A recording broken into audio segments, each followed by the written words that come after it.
Bismillahirrahmanirrahim. Assalamualaikum warahmatullahi wabarakatuh. Perkenalkan, nama saya Dewi Pitasari. Saya di sini sebagai host.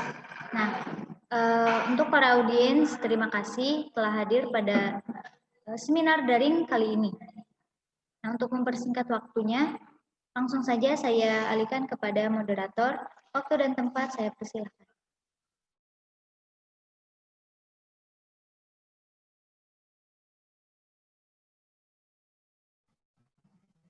Oke, terima kasih Ade Yupitasari. Perkenalkan, nama saya Pupa Jati sebagai moderator. Terima kasih kepada audiens sekali lagi yang telah hadir, menyampaikan hadir. Kemudian di sini saya akan menyampaikan tata tertib dari seminar kali ini. Yang pertama, pembaca atau pemateri akan menyampaikan materi selama 40 menit. Kemudian selama pemateri menyampaikan materinya, dimohon untuk mematikan audio. Selanjutnya, untuk sesi tanya jawab akan dilakukan setelah materi selesai. Dengan tema hari ini yaitu teknik-teknik dasar menulis. Saya persilakan kepada, kemudian saya juga akan menyampaikan CV dari presenter kali ini yang bernama Nargin, kelas 12, jurusan Teknik Komputer dan Jaringan, sekolah di SMK PG 35 Solokan Jaruk. Dan tidak usah berlama-lama lagi, mari kita persilahkan kepada Nargin untuk menyampaikan materinya. Waktu dan tempat saya persilahkan. Terima kasih kepada Pio Pauzianti yang telah mempersilahkan saya untuk memaparkan pembahasan hari ini.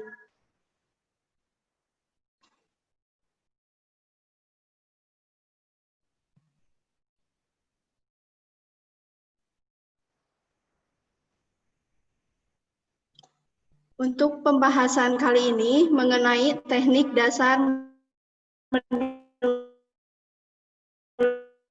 cerita atau novel. Menulis adalah sebuah aktivitas dalam dunia kreatif atau sekarang bahkan lebih dikenal dengan dunia kepenulisan.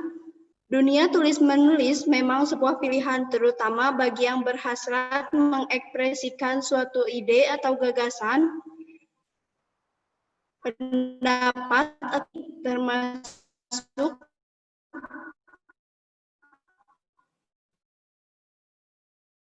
dalam pemikiran atau menuangkan perasaan. Aktivitas proses produktif yang dilakukan seseorang sehingga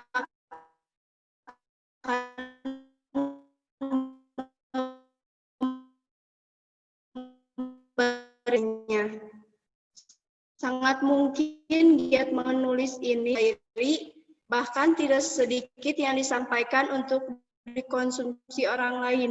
Biasanya disajikan melalui media. Nah, untuk sekarang ini, untuk dunia tulis-menulis, banyak sekali platform gratis yang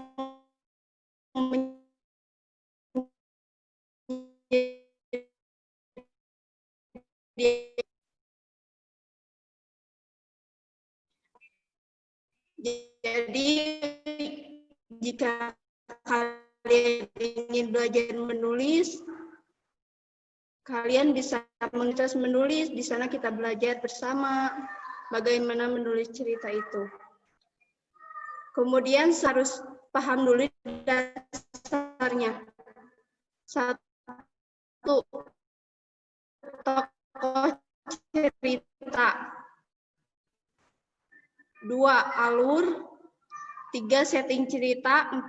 Sudut pandang atau point of view. 5.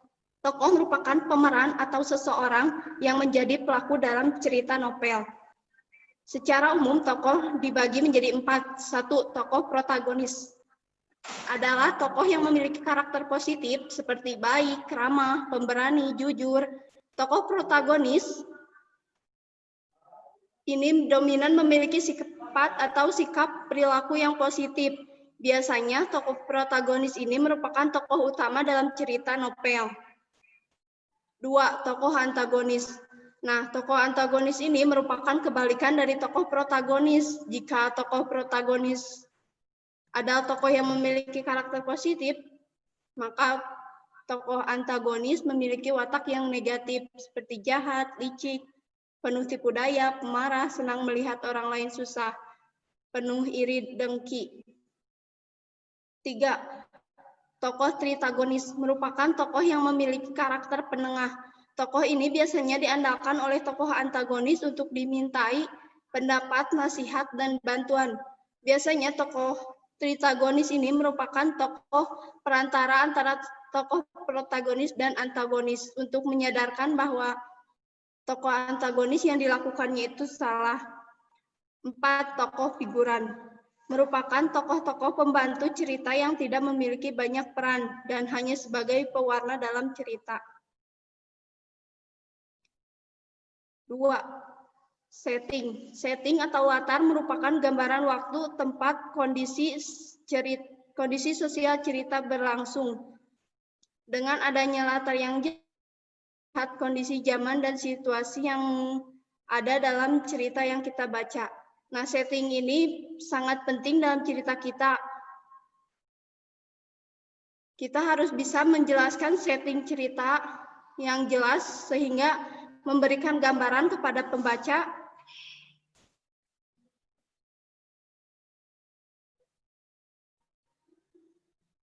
Plot atau alur. Plot seringkali disebut juga sebagai alur atau jalan cerita. Plot merupakan rangkaian peristiwa dalam novel. Dalam plot terdiri dari peristiwa awal, tengah, dan akhir. Plot secara umum terbagi menjadi 3. 1. Alur maju. Cerita berjalan maju tanpa ada kilas balik.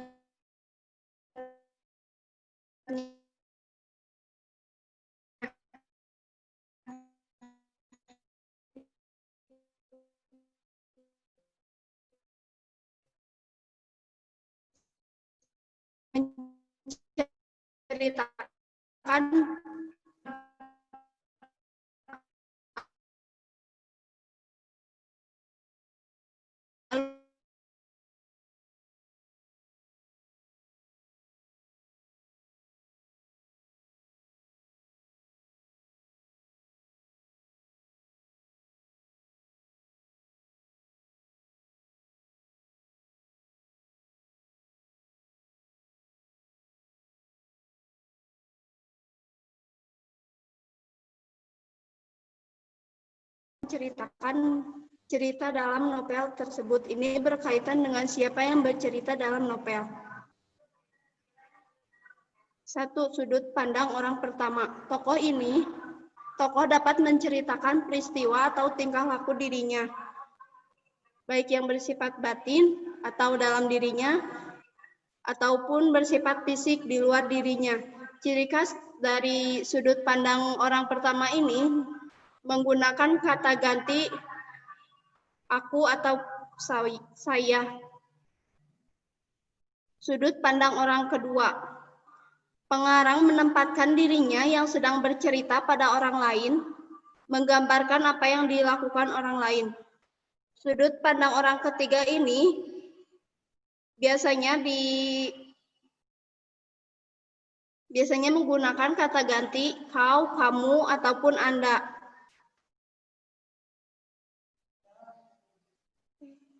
Sudut pandang orang kedua. Pengarang menempatkan dirinya yang sedang bercerita pada orang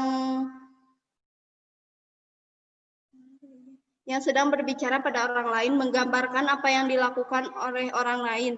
Sudut pandang ini biasanya menggunakan kata ganti kau, kamu, ataupun Anda. Yang ketiga, sudut pandang orang ketiga. Di luar cerita, menceritakan tokoh-tokoh dalam cerita dengan menyebut nama tokoh tersebut ataupun dengan menggunakan kata ganti dia.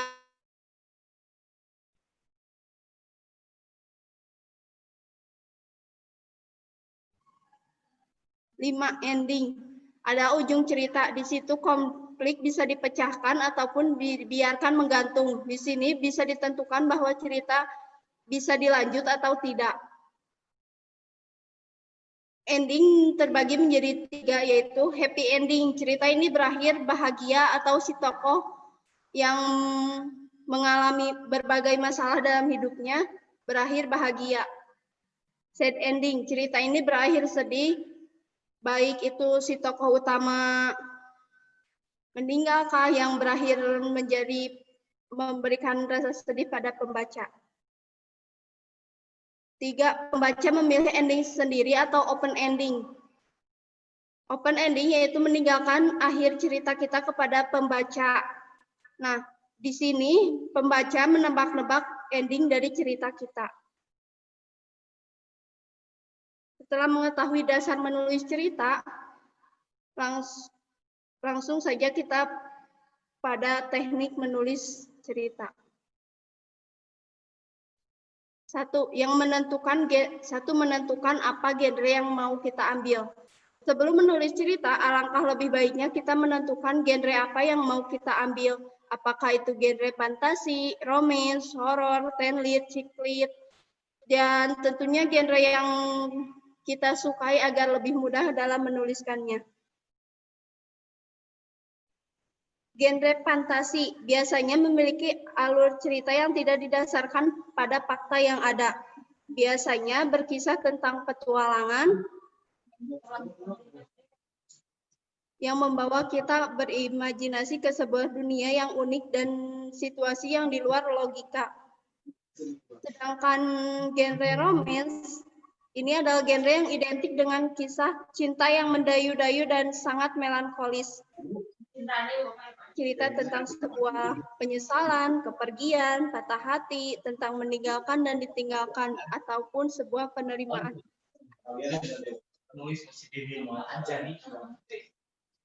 Luar biasa. Genre horor menghadirkan kisah yang menakutkan dan membuat parno pembacanya.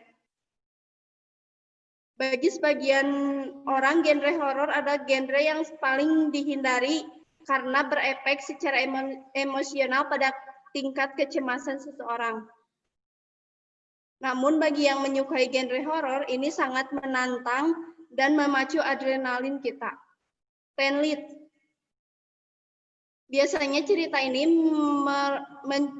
menyajikan kisah kehidupan para remaja yang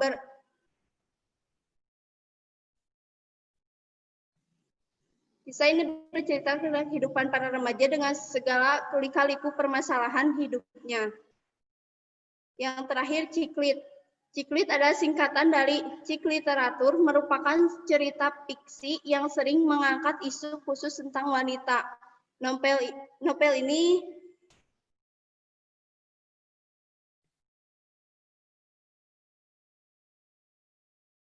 berkisah tentang permasalahan yang dihadapi oleh seorang wanita pada umumnya, seperti hubungan persahabatan antar sesama wanita,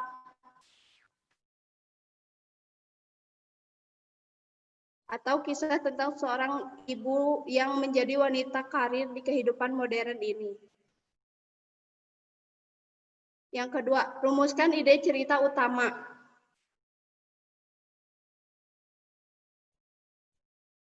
Sebelumnya kita bahas dulu apa itu ide. Ide atau gagasan adalah rancangan yang tersusun dalam pikiran. Suatu ide dapat muncul secara sengaja. Contohnya, ide yang terbentuk saat diskusi. Seringkali kita berpikir untuk memunculkan ide tersebut. Sedangkan ide yang muncul secara tiba-tiba tanpa kita pikirkan, ide itu terlintas begitu saja dalam pikiran kita. Setelah tahu genre cerita yang ingin digeluti,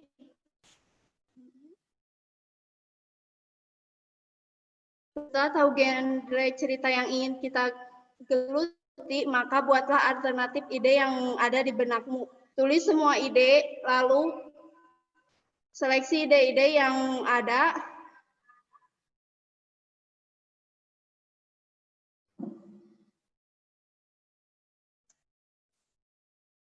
Tentukan tokoh utama.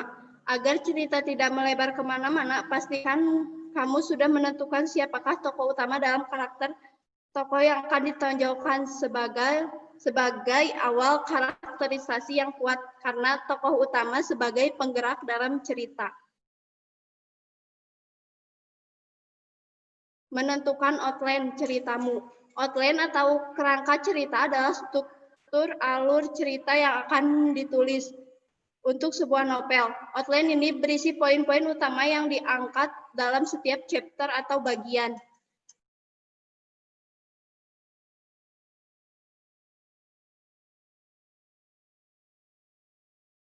Di outline ini kamu bisa mencatat bagian awal. Nah, di sini kamu bisa menuliskan di outline. Outline juga berfungsi sebagai pegangan kamu dalam menulis cerita. Setting cerita. Setting cerita ini sangat penting untuk sebelum kita menulis. Tetapkan setting, waktu, dan tempat. Gambarkan setting yang pentingnya untuk mendukung pengembangan cerita. Novel yang kamu buat, gambarkan setting agar menarik pembaca seolah mengalami apa yang tokoh alami dalam cerita tersebut. Setting cerita ini, misalkan kamu membuat cerita yang bersetting di pedesaan, kota, ataupun di luar negeri. Nah, kamu penting sekali untuk menentukan setting cerita terlebih dahulu. Yang keenam, riset atau cari referensi buat cerita kita. Sebelum menulis cerita, alangkah lebih baiknya kita riset terlebih dahulu. Kenapa kita harus riset terlebih dahulu? Karena hal ini diperlukan agar cerita kita logis dan mengandung informasi yang berbobot, tidak asal-asalan. Karena sefiksi-fiksinya cerita tentu harus memperhatikan kelogisan cerita. Contohnya, kamu menulis cerita dengan setting di luar negeri. Tentunya harus riset terlebih dahulu bagaimana keadaan luar negeri, kehidupan di luar negeri yang mungkin belum kita ketahui. Atau contoh lainnya, misal dalam ceritamu mengangkat tokoh seorang dokter. Tentunya kamu belum mengetahui dunia medis itu bagaimana, alat-alat medis bagaimana, pekerjaan seorang dokter itu bagaimana. Nah, di sini riset berperan untuk mengumpulkan informasi yang akan kita untuk mendukung cerita kita, untuk mendukung tokoh cerita kita.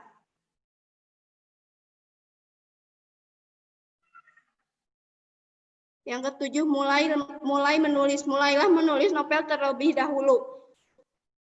Mulai menulis novel, tulis apa yang ada di otak kamu, tuangkan semua, jangan memikirkan penyuntingan, karena kalau kita memikirkan penyuntingan di saat kita menulis, kita tidak akan selesai untuk menulis cerita, karena misal kita sudah menulis beberapa paragraf lalu kita edit, nah ada yang kurang nih, langsung hapus lagi.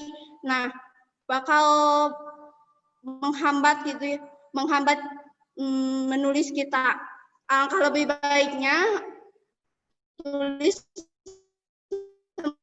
semua yang kita, lalu lakukanlah penyuntingan setelah cerita kita selesai. Mungkin sekian pemaparan dari saya. Mohon maaf bila ada kesalahan ataupun kurang jelas. Saya kembalikan lagi kepada moderator.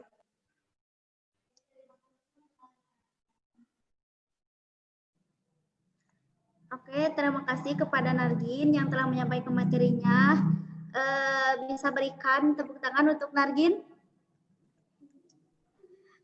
Selanjutnya adalah sesi tanya jawab kepada audiens. Dipersilakan untuk menyebutkan nama dan asal kota juga boleh. Dipersilakan. Kepada host juga boleh. Assalamualaikum, izin bertanya. Ya, silahkan. Kepada Nargin, bagaimana cara mengatasi rasa malas saat menulis?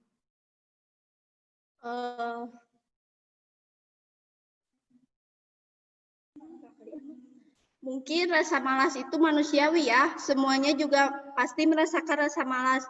Untuk mengatasi rasa malas itu mungkin kita paksakan untuk menulis, karena kalau misal kita ada ide terus kita menunda, nah kapan kita menulisnya? Alangkah lebih baiknya kalau kita dalam otak kita itu ada misal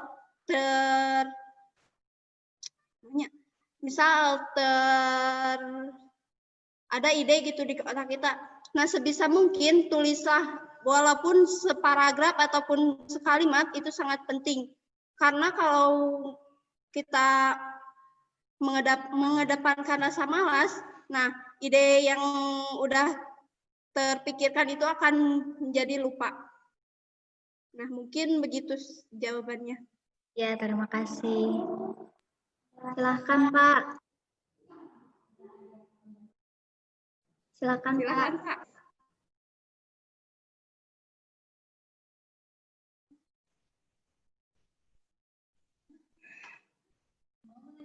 Silakan, Pak. Bila ada yang ditanyakan. Bapak ngomong apa? Oh,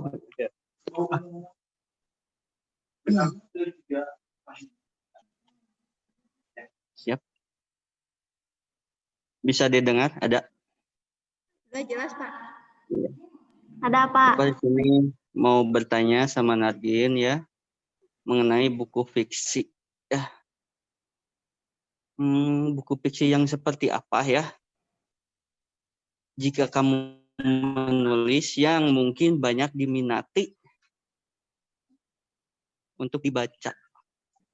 Cukup itu dulu aja. Terima kasih. Ya, Pak. Terima kasih atas pertanyaannya. Izin menjawab, mungkin buku fiksi yang sekarang yang banyak diminati yaitu yang bergenre teen lit atau kehidupan para remaja. Karena banyak sekali yang peminat, para remaja yang berminat untuk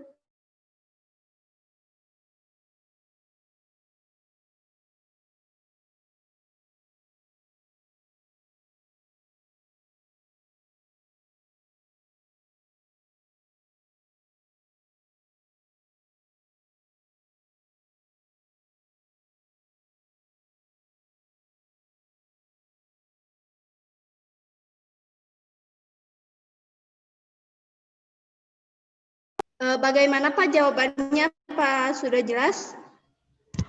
Katanya sudah, soalnya Pak Agus lost connection ya. Oh, Pak. Terima kasih. Apakah ada pertanyaan lagi kepada audiens yang lain? Silahkan jika ada pertanyaan diungkapkan, jangan ragu-ragu ataupun malu-malu. Baik.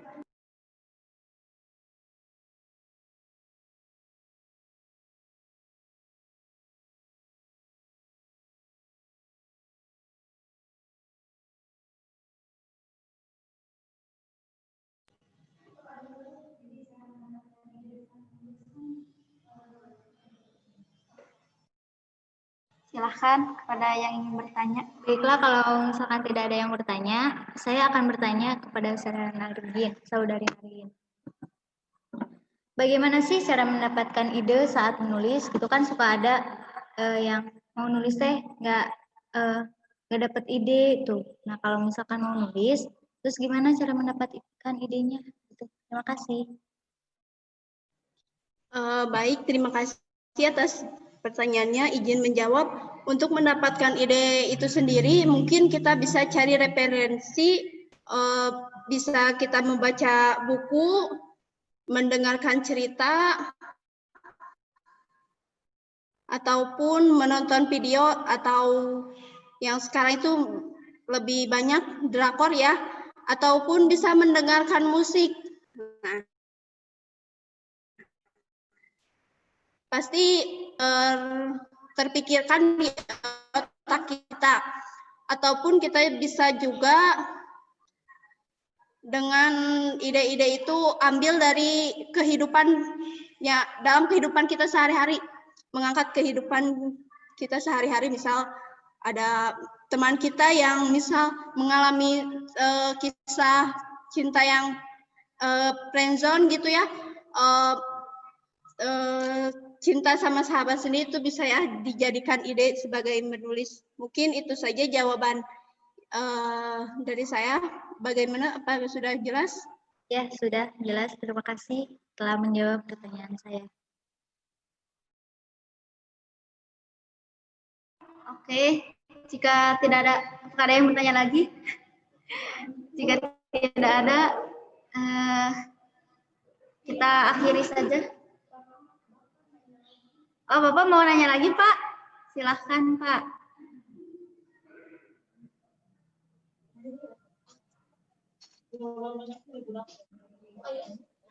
Silahkan, Pak. Nargin, ya. Bagaimana cara menentukan setting yang baik dalam cerita? Oke. Cara menentukan setting ya. Dapat dipahami pertanyaannya? Bagaimana menentukan setting cerita yang baik gitu, Baik. Pak? Ya, yang baik aja. Jangan yang benar. Terima kasih atas pertanyaannya. Izin menjawab, mungkin untuk menentukan setting cerita kita yang baik itu setting cerita itu harus jelas dan memberikan penggambaran kepada yang membaca, karena di sini kita bukan menulis berita ya yang harus datar dan flat. Jadi sebisa mungkin setting cerita kita itu menciptakan feel kepada pembaca sehingga pembaca bisa merasakan dan bisa membayangkan bagaimana setting dalam cerita tersebut. Mungkin itu saja yang dapat saya jawab. Bagaimana, apakah sudah jelas, Pak? Sangat jelas ya. Terima kasih untuk jawabannya. Sama-sama, Pak. Oke, terima kasih pada para audiens yang telah memberikan pertanyaan. Jika tidak ada lagi pertanyaan, mari kita akhiri saja sesi tanya jawab ini. Kemudian yang terakhir yaitu dipersilakan kepada presenter untuk memberikan kesimpulannya. Silakan.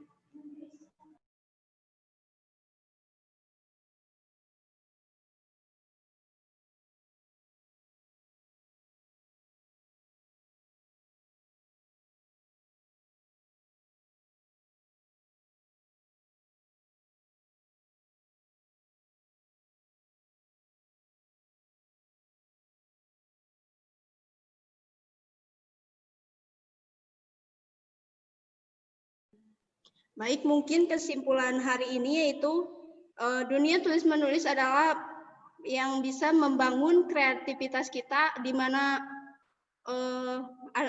kita dapat berkreativitas ya, bisa misal kita ada ide cerita. Nah, ide cerita itu tidak bisa langsung kita tuangkan begitu saja, tapi bisa kita